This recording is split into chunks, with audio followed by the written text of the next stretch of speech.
Welcome, citizen, to another Starcraft Nation broadcast. I'm your host, VirusSatiini. I'm going to be bringing you some TVP action today. I know y'all might be a little sick of it if you have been watching the GSL, saying that the only thing that's left is Terran and Protoss. But a little bit more, I know you can take it. This is actually worth it. I really enjoyed watching these games, so I am going to be bringing them to you. Now, who do we have on the field? We have MouzMaNa going up against VirusSatiini. I've cast Satini before. I have not actually cast MouzMaNa before. A little bit about our players. MouzMaNa, of course, is from Poland, and he made a big ruckus when he made second place in the DreamHack tournament. I'm sure a lot of you watched that at Day 9. So, yeah, good stuff there. Satini, Finnish player, made second place in the Go for SC2 Cup number 33. Was a little bit more well known in the Warcraft 3 scene, but really didn't take off as a highly renowned player due to aerophobia. So I guess somebody just didn't like to fly. But hey, you know, whatever. We all got our own fears. But what do we got going on here? We are seeing a little bit of scouting on here. We are on Jungle Basin. If you didn't recognize this, has become quite a popular map. Early on, we didn't really see this map all that often. So, what are we gonna see? Well, of course, I guess I could tell you, but that'd be a spoiler, and that's not gonna be any fun. We're gonna see some pretty good action. But starting off like this, the Jungle Basin really allows for this. I've said it tons of times. I guess I'll repeat myself once again. But this natural expansion, nice and cozy, but deceptive because of these destructible rocks. And we see a lot of people fall to that in the lower tier stuff. Whenever I'm dicking around on the ladders. Now, though, upper tier stuff, you generally see people watch those back doors and different stuff like that. But right now, of course, this probe is almost died at one point, down to 5 HP.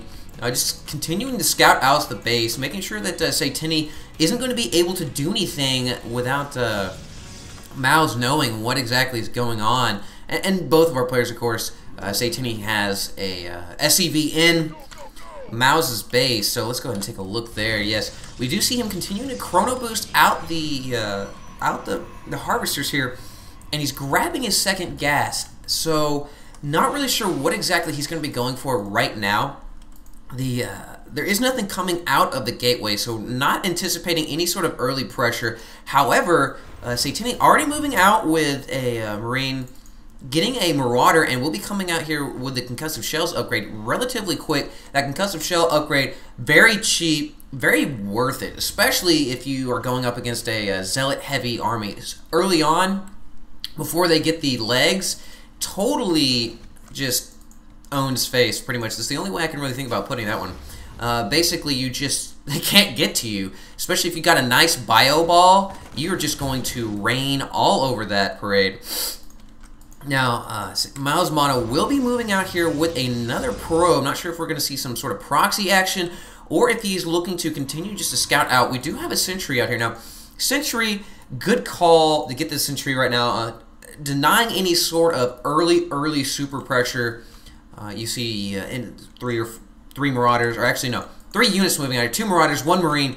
That could be very hard for Mana to deal with right now, simply because he only has a Soccer and a Sentry. But the Sentry's force field will allow him to block his ramp and allow him to chrono boost out some more units. As we have a Zealot on the way. We also have Warpgate technology on the way, and we do have 1 saved up chrono boost. So right now, Satini is just kind of poking around, not truly doing any sort of a push right here. Now, if he did push, it could be pretty amazing.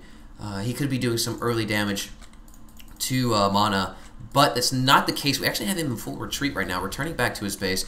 We have a total, let's see, take a look at the units tab real quick. We have 4 Marauders on the field for him right now, going up against 3 gateway units. So you do the math. It's not very hard. That means right now Satini able to apply some early pressure if he wanted to. Now we do have the Observer coming out here, and this is going to allow Mana to have a really nice battlefield awareness. It will be moving out here. Not really. He is grabbing the second one, which is a really good call, because if you grab the only one and then you fling it towards the enemy's base, you're really setting yourself up for a world of hurt, because as a P, going up against a T, you really do have to worry about the Banshee harassment early on. We haven't, Satini will be walling off, and Mouse has not been able to get, or MouzMaNa has not been able to get into the base until right now. I mean, he will be scouting out now, so if you're not able to really poke around inside the base, you could, I mean, you're really setting yourself up for a lot of trouble, falling to something that most people would consider cheesy. Not necessarily cheese, but it can definitely be a pain in the ass having to deal with a Banshee raining those backlash missiles on your mineral line. So right now, MouzMaNa feeling secure. We will be grabbing this expansion. We'll be doing a Harvester transfer right now, and really not building that much of an army. Definitely not. I mean, take a look at it right here.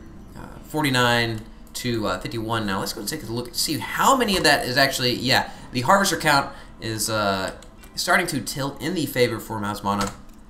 And it actually looks like he feels confident right now, and he will be poking out of his main base, kind of looking around, not seeing that there are any bunkers or anything of that nature. Now, he does have the Xel'Naga Tower, so he will be seeing that these units will be moving out here towards the rocks, will be retreating. He does have the pylon back here, and he is actually going to be grabbing the charge leg, so we will be seeing charge lots. Charge lots, that upgrade really does help a lot, and we actually have a bad rally right here. And these both those Marines will be going down to MouzMaNa's forces right there. So Satini knocking on the back door, will be trying to knock down these rocks and come into the back door and try to do as much damage as you possibly can. But of course, MouzMaNa will be seeing this, will be moving out here. I do believe that he has sufficient forces to take care of this, especially with these with the sentries and moving up here with 3 more stalkers. So Satini just kind of knocking on the back door, will be backing out here. He did bring up 2 medevacs. He does, of course, have the reactor on his starport. Will be queuing up another barracks. Will be grabbing this command center and getting siege tech. The siege tech will be playing a huge role in his ability to combat MouzMaNa. No, continuing to poke around, though, on this back door, just kind of looming in the background, not actually engaging, but it looks like he will be going for a drop. So, nice move, keeping these guys in the background, knowing that a direct assault really won't be that productive, but if he can go knock on the front door, make it look like he's over there, could really be effective, as MouzMaNa will be moving out right now. So, leaving his natural relatively unguarded. This is exactly what Satini would want to see. Now, Satini will be moving around here, will be grabbing the Xel'Naga Tower, but of course, this could be working in the favor for MouzMaNa, or working in the favor for Satini, seeing the fact that MouzMaNa is aware that there's something there, but we do actually see a drop coming down on the natural. MouzMaNa reacting to it relatively quickly. We'll see this Zealot charging in there. We'll be able to slice and dice 1 Marine. These sentries in there trying to snipe this medevac, though.